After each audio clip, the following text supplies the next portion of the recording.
Halo Sobat Aden, ketemu lagi. Gimana? Tetap sehat-sehat ya? Udah mulai hujan soalnya. Saya kesehatan ya bro.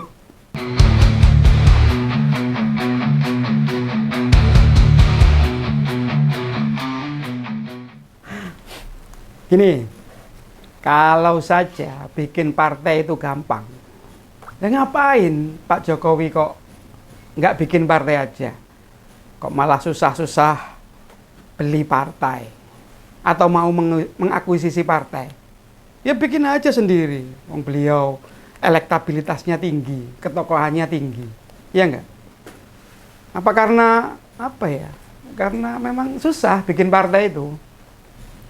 Ini saya ngomong gini, ini karena ada berita bahwa Pak Anies Baswedan itu berencana ingin membuat partai baru.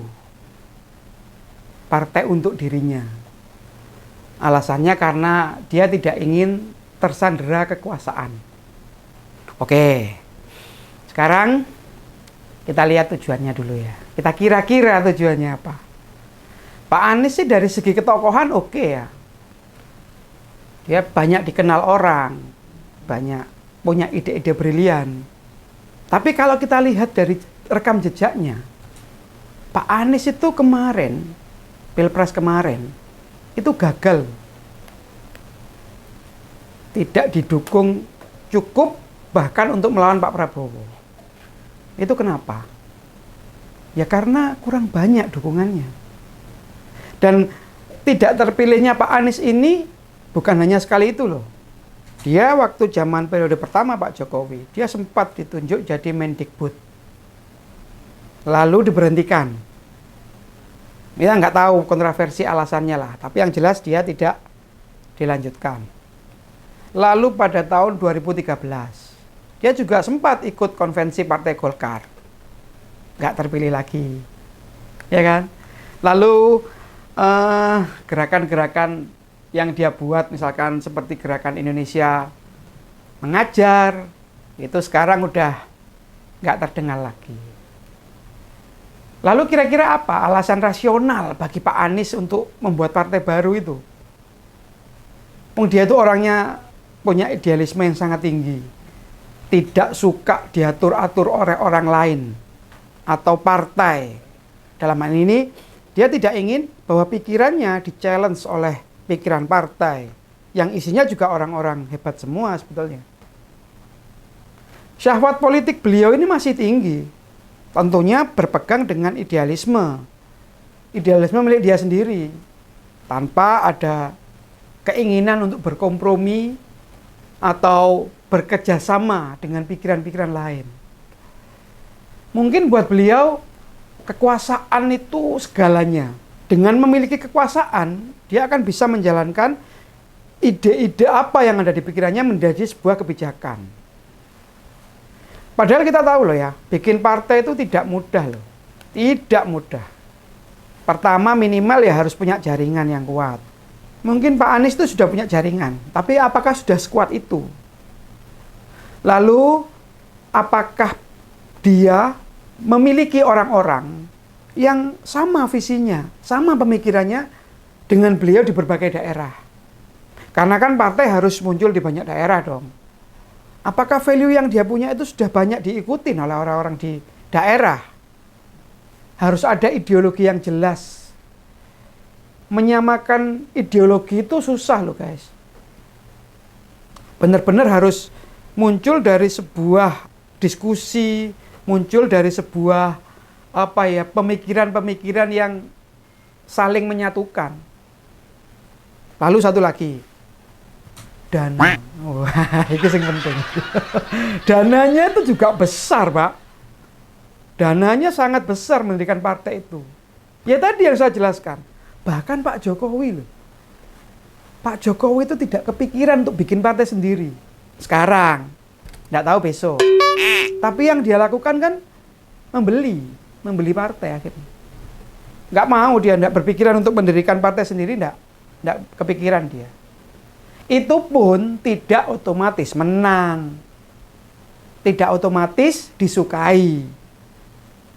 Buktinya Partai Mawar Merah, si PSI, meskipun sudah beli oleh beliau, iya kan? Cuma nggak lolos di Senayan. 4% kurang. Padahal dananya juga sudah besar loh. Iya kan? Kita tahu banyak baliho-baliho untuk mendukung partai itu masuk ke Senayan. Susah, Pak. Bahkan Caimin pun ketika dia mendengar kabar ini, dia tertawa. Dia ketawa, mentertawakan rencana itu. Beliau bilang gini, "Mas, bikin partai itu berat. Udahlah, ikutin aja yang ada. Jangan susah-susah. Karena partai itu berat. Partai itu tidak sesimpel itu." Gitu loh. Ya masuk akal omongannya Caimin ini. Karena dia juga lama berkecimpung di PKB kan.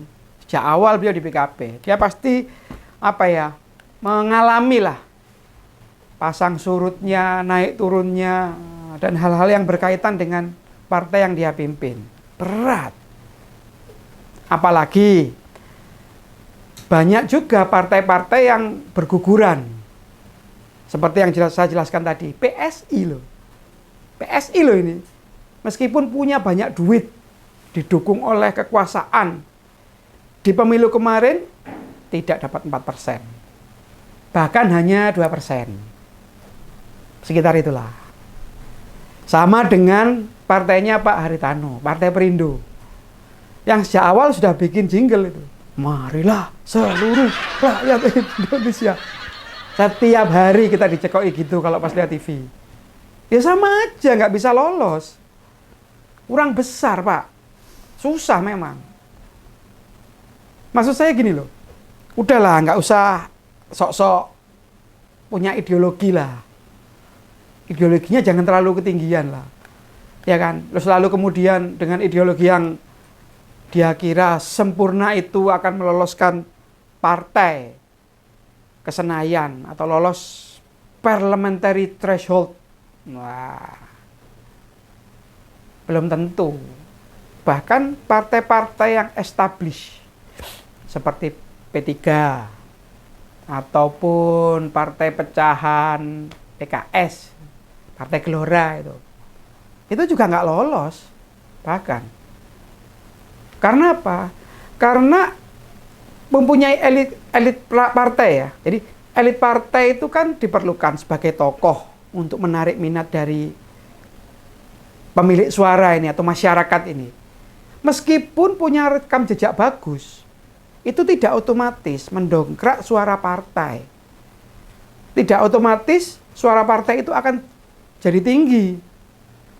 Banyak contohnya. Mas Anas Urbaningrum sekarang bikin partai PKN gitu. Kurang tokoh apa Mas Anas itu? Tetap aja partainya nggak lolos. Mas Yusril Iza Mahendra, kurang tokoh apa? Pernah jadi menteri, pernah jadi staf ahli, atau dulu di MK mungkin ya sempat ya, atau saya salah. Tapi kayaknya pernah deh. Dia kan ahli hukum tata negara. Kendaraannya PBB. Masuk kah? Enggak. Kita nggak usah ngomong Kaisang deh, nggak usah. Kepagian buat dia untuk bisa bercita-cita seperti itu. Tapi intinya apa? Intinya ketokohan aja nggak cukup. Nggak cukup. Harus ada minat dari masyarakat untuk sama visinya, sama. Podo gitu. Partai yang established sekarang, yang sudah lama muncul, lalu tiba-tiba di pemilu kemarin, akhirnya tidak bisa masuk Senayan. Yaitu P3 dan Hanura. Itu kenapa kira-kira? Apakah karena Mas Anies ada di situ? Iya nggak? Pindah kan, Mas Anies kan pindah tuh. Dari sini ke partai P3. Malah nggak lolos. Jadi memang sesulit itu membangun citra partai sehingga partai itu disukai, diminati, dipercaya masyarakat untuk bisa menitipkan suaranya, menyuarakan suaranya. Lalu Mas Anies ini siapa? Mas Anies ini siapa? Ketokohan. Tapi kan nggak sebesar itu. Mungkin untuk tokoh-tokoh tertentu atau kantong-kantong tertentu dia dikenal. Tidak semuanya sepakat dengan visi dan misi Mas Anies. Atau ideologi yang dia pahami, dia yakini. Orang waktu nyalon DKI kemarin sebelum ini aja saya dengar ya katanya pakai duitnya Mas Sandi. Ngutang sama Mas Sandiaga Uno. Dan belum lunas katanya. Katanya loh. Lalu nyapres kemarin. Nyapres kemarin selain modal yang ya semua calon presiden kan pasti punya visi misi sendiri yang harus dilontarkan ya. Tapi Mas Anies pinter. Dia ingin mengambil hati masyarakat Indonesia dengan cara mengolok-olok. Kalau dibalas, dia jadi victim, jadi korban. Tapi gagal semua. Buktinya bulian-bulian ke Pak Prabowo ketika debat capres kemarin kembali ke dirinya. Ya, nggak dapat simpati malah disikat sama pendukungnya. Lagian gini, Mas Anies itu juga mau nggak mau, sadar nggak sadar atau apa ya, mau diakui atau enggak, dia tuh kan dekat dengan kelompok-kelompok yang kalau bisa kita katakan anti nasionalisme Indonesia, anti keberagaman. Atau kalau lebih ekstrim lagi saya ngomongnya kepada kelompok-kelompok intoleran. Sedikit rasis. Buktinya apa? Ketika dia dilantik menjadi gubernur DKI dulu, dia sempat ngomong bahwa ini pribumi sudah menguasai. Itu kan yang menyebabkan Pak Ahok jadi sakit hati, merasa itu kalimat-kalimat rasis yang ditujukan ke dirinya. Itu. Intinya Mas Anies jangan terlalu tinggi lah. Jangan terlalu tinggi berpikir bahwa untuk mewujudkan atau membuat kendaraan agar visi dan misimu serta ideologimu itu dimauin rakyat, itu nggak cukup cuma ketokohan, Mas. Nggak cukup. Ketokohan penting. Tapi yang saya sebutkan tadi, banyak hal-hal yang harus kamu siapkan, termasuk dana, termasuk pelajaran politik di semua daerah di Indonesia. Orang kamu terkenalnya juga istilahnya di kalangan yang intelek, apa bilang. Jangan lupa, rakyat ini, yang banyak ini, tidak butuh kadang-kadang retorika, tidak butuh kadang-kadang omongan-omongan manis. Dia butuh kerja nyata. Dan itu yang paling penting buat rakyat-rakyat kebanyakan di Indonesia ini. Sedikit urungkanlah. Lebih baik jenengan masuk ke suatu partai yang sesuai atau mendekati ideologimu, lalu ikut berkiprah di pembangunan. Memang masa depan politik di Indonesia itu serba repot ya, serba kalau nggak bisa dibilang surem, menarik tapi menyuramkan gitu. Bingung aku. Ngomongku tadi bingung. Maksudnya politik di Indonesia masa depannya itu bisa sangat menggembirakan, bisa juga sangat menyuramkan. Tergantung dari cara kita memperlakukan partai ini loh. Kita jadikan apa partai politik yang ada di Indonesia itu? Jumlah partai politik di Indonesia itu terlalu banyak. Banyak banget. Jadi terlihat kan bahwa banyak kepentingan, banyak kekuatan yang harus muncul melalui partai-partai itu. Akibatnya, cawe-cawe dari kekuasaan itu masih sering terjadi. Saling kunci-mengunci, saling menyandera terhadap partai-partai itu jadi terlihat banget sekarang. Dan itu enggak bagus sih. Seakan-akan partai itu jadi bargain, jadi alat mata uang, jadi kurensi sendiri untuk kekuasaan, untuk menguasai mereka. Meskipun begitu ya, kita tetap menghargai keinginan Mas Anies tadi ya.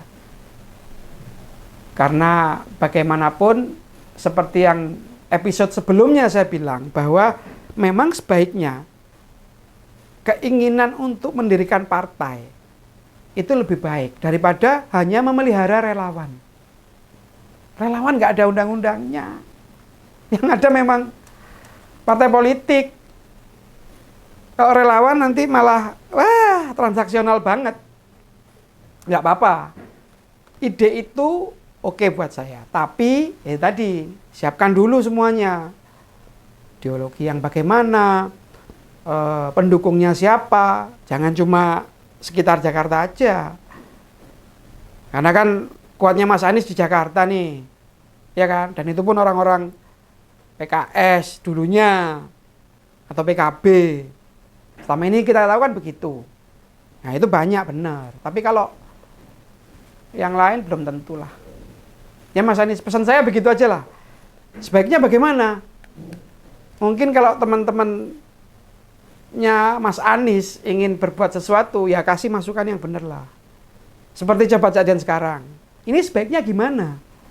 Tolong tulis di kolom komen ya. Lain kali kita sambung lagi. Salam Cak Cok.